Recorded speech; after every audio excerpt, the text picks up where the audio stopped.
Mesdames, Messieurs, bonjour, bienvenue dans le Midi Info sur Al24 News. Et on entame cette édition par les travaux du 31e sommet de la Ligue arabe organisé à Alger, qui a achevé ses sessions hier après 2 jours de travaux. Dans la foulée, les dirigeants arabes et participants ont quitté Alger sur une note positive, qualifiant ce sommet de réussite et de rendez-vous rassembleur pour les rangs arabes.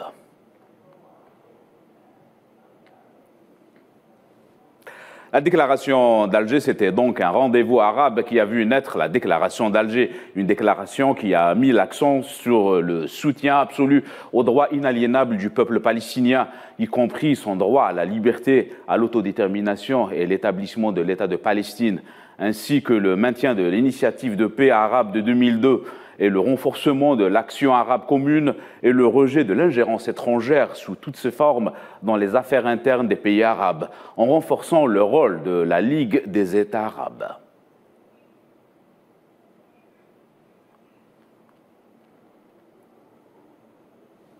Alors, à l'issue des travaux de ce sommet, le président algérien Abdelmadjid Tebboune a remercié les dirigeants arabes d'avoir fait de ce rendez-vous un véritable succès. كما أشيد بالآراء القيمة والمبادرات الحكيمة التي تم التوافق عليها بشأن إطراء مخرجات قمتنا وتأكيد التزامنا المشترك والثابت بالدفاع عن قضايا أمتنا وعلى رأسها القضية الفلسطينية.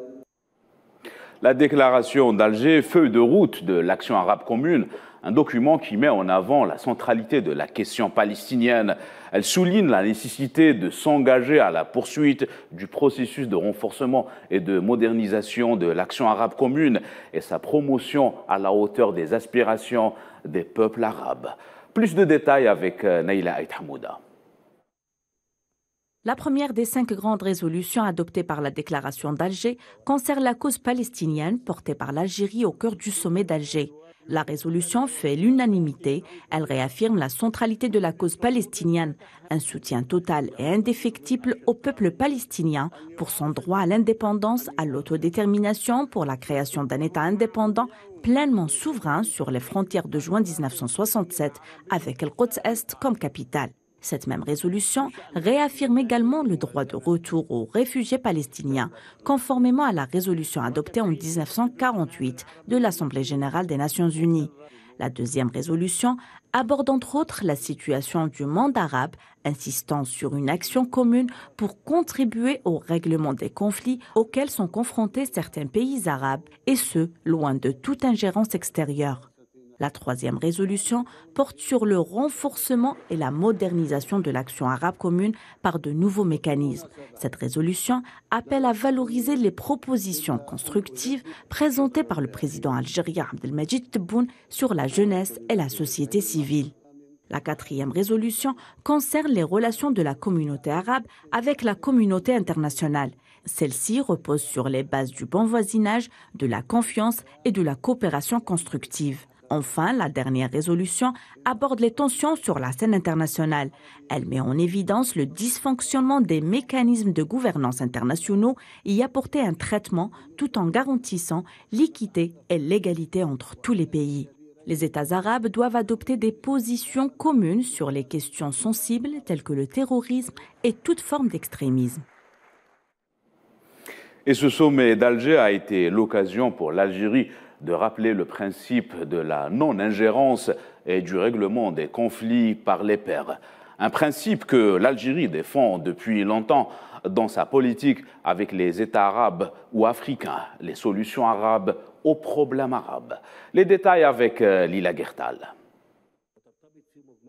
Le sommet arabe d'Alger, une plateforme pour rappeler les principes immuables qui régissent les relations du monde arabe dans sa dimension régionale de la région Maghreb, Moyen-Orient, et dans sa dimension africaine, souvent indissociable de par la géographie. Ce sont les facteurs qui ont été pris en compte car le monde arabe, avant d'être une poignée de pays à travers plusieurs continents, c'est aussi un bloc que rassemble plusieurs points communs qu'il n'est nul besoin de rappeler aujourd'hui. Le sommet arabe d'Alger a rappelé dans sa déclaration d'Alger ce point très important qui est celui que ces pays réunis, arabes par essence et africains ou moyen-orientaux par la géographie, doivent absolument prendre conscience que leurs problèmes, leurs conflits et leurs divergences de vues ne peuvent être réglés que par leurs pairs arabes. En d'autres termes, qu'aux problèmes arabes, il faut des solutions proposées par les pays arabes. Un principe cher à l'Algérie et longtemps prôné par ses hautes instances.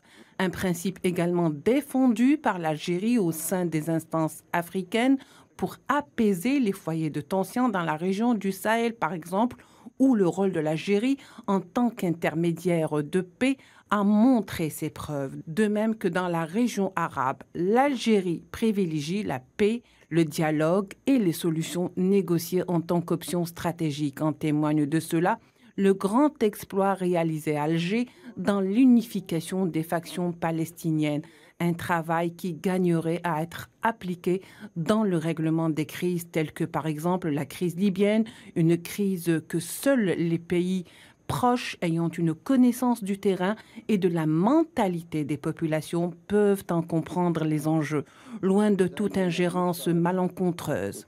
Des principes que l'Algérie n'a eu de cesse de mettre en exergue dans le détachement et le désintéressement le plus absolu. C'était la cause centrale de ce rendez-vous d'Alger, la Palestine et le droit du peuple palestinien à établir son État indépendant avec comme capitale Al-Quds, comme le prévoit la législation internationale.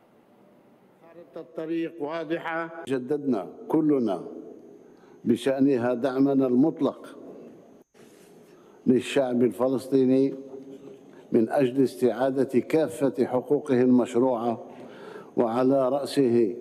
وعلى رأسها حقه في إقامة دولته المستقلة في حدود جوان 67 وفق ما جاء في مبادرة السلام العربية والتي تمثل الموقف العربي الموحد إزاء قضيتنا المركزية. La séance de clôture a été marquée par les différentes interventions des dirigeants arabes et la cause palestinienne a été longuement discutée, une cause consacrée comme centrale lors de ce sommet, une centralité entérinée par la déclaration d'Alger. Le président palestinien a d'ailleurs une fois de plus remercié le soutien historique de l'Algérie à la cause palestinienne.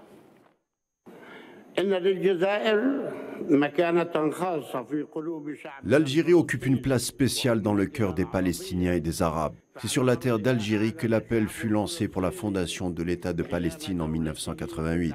Et depuis, des semaines déjà, les efforts déployés pour élargir la famille politique palestinienne par l'Algérie est fortement apprécié. De notre côté, nous assurons que les efforts de l'Algérie ne seront pas en vain. Mahmoud Abbas qui s'engage à faire face avec force à l'entité sioniste.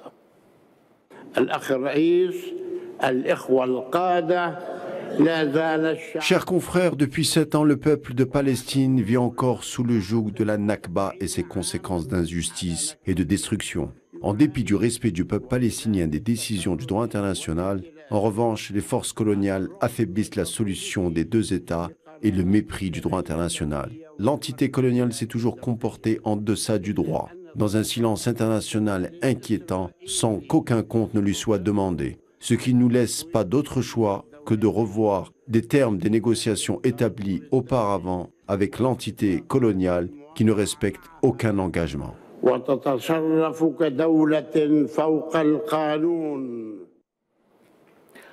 De son côté, le président égyptien Abdel Fattah al-Sisi, dont l'intervention a été très attendue, a appelé à adopter une nouvelle approche arabe commune et globale, le tout pour consolider les fondements d'une bonne gouvernance et la lutte contre le terrorisme. On doit adopter une nouvelle approche commune et globale visant à renforcer nos capacités collectives pour faire face aux différentes crises basées sur des motifs clairs et reposent sur le concept d'un monde arabe uni d'une part et soutenir ces institutions constitutionnelles d'une autre part. Préserver la sécurité sociale, la consolidation des fondements de la bonne gouvernance, la citoyenneté et les droits de l'homme, le rejet du fanatisme religieux, l'élimination des organisations terroristes et couper toutes les tentatives pour les soutenir ou pour les couvrir politiquement. La cause palestinienne revêt une importance particulière pour le président des Comores, Azali Assoumani, qui a rappelé que l'instauration d'un État palestinien indépendant et souverain est une priorité selon la légitimité internationale et l'initiative arabe de paix. La cause palestinienne est la priorité de tous les défis dans la région arabe. La concrétisation du droit du peuple palestinien dans la vie et la réalisation de tous ces projets légitimes pour l'instauration d'un État indépendant et souverain avec pour capitale Al-Quds sur la base de la légitimité internationale et l'initiative arabe de paix. Abdel Fattah al-Burhan a quant à lui rassuré fournir toutes les conditions pour asseoir un dialogue qui ouvrira la voie vers la société civile au Soudan.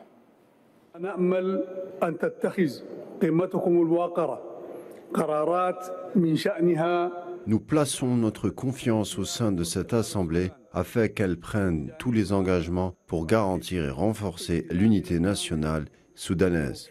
Et quant à nous, nous garantissons de notre côté notre implication complète pour fournir les conditions idoines pour le dialogue national et solutionner les crises politiques et encourager toutes les parties à affermir le dialogue qui ouvrira certainement la voie à la fondation d'une société civile qui sera acceptée au niveau régional et international.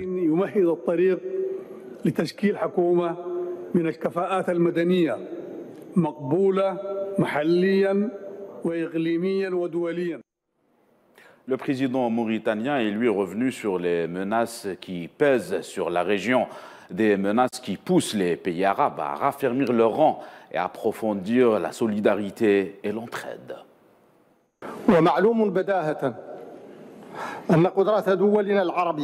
Il est crucial, au vu des tensions internationales, ainsi que des conséquences néfastes géostratégiques qui menacent nos cadres sécuritaires, de raffermir nos rangs au front de tous ces obstacles, ainsi que fédérer nos forces pour traverser des périodes géostratégiques difficiles, ce qui nous permettrait de dégager et de travailler ensemble une volonté positive. Et le danger qui nous menace peut-être comme jamais est de redoubler d'efforts pour l'entraide, la complémentarité et le soutien de tous.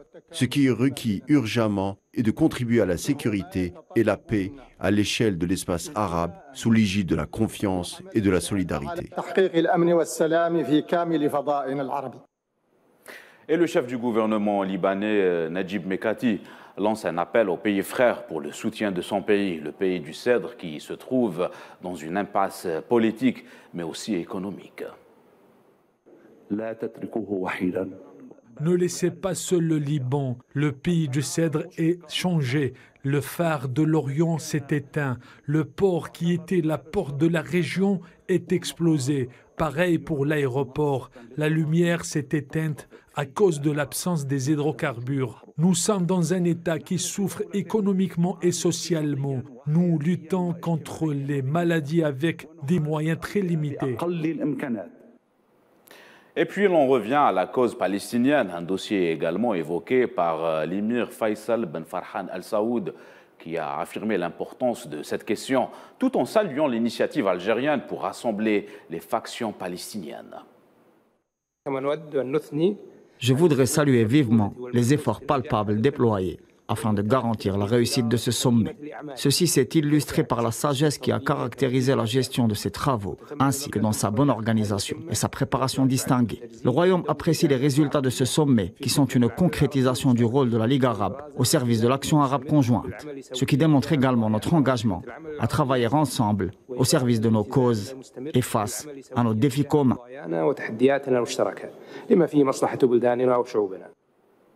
Et c'est en Arabie Saoudite qu'aura lieu le prochain sommet de la Ligue arabe dans sa 32e édition au mois de mars 2023.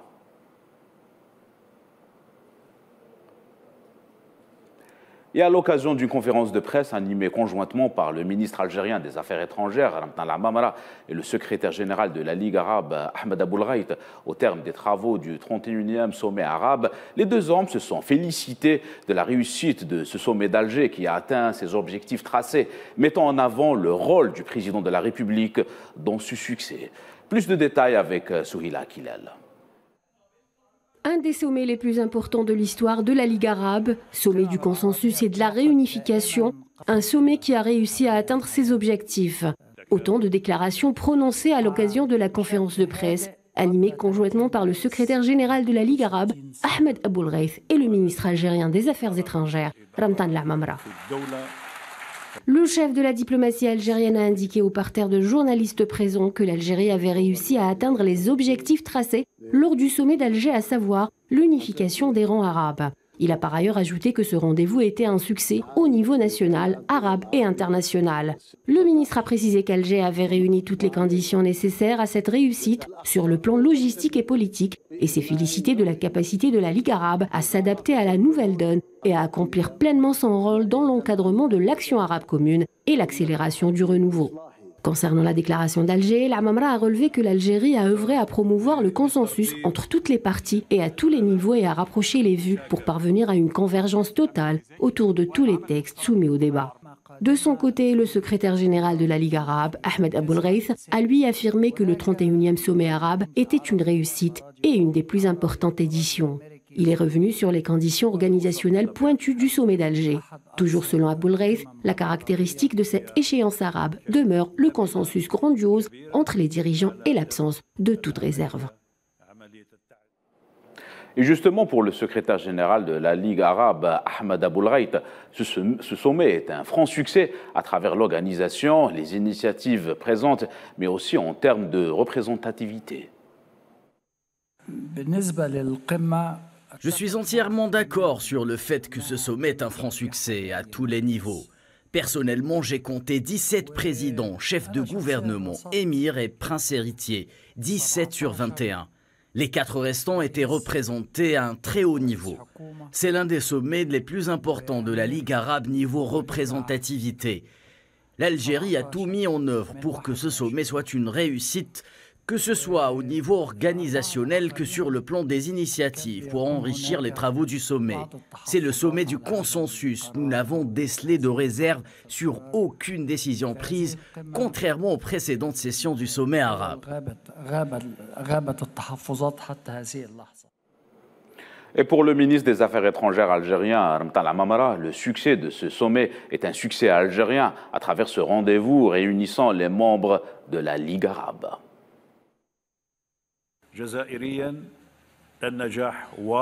Le succès est algérien, c'est le succès de l'État, le succès des citoyens et bien évidemment le succès de celui qui a orchestré tous les préparatifs de ce sommet depuis le début, le président Abdelmadjid Tebboune. C'est le succès des Arabes qui ont su se réunir après la pandémie du Covid.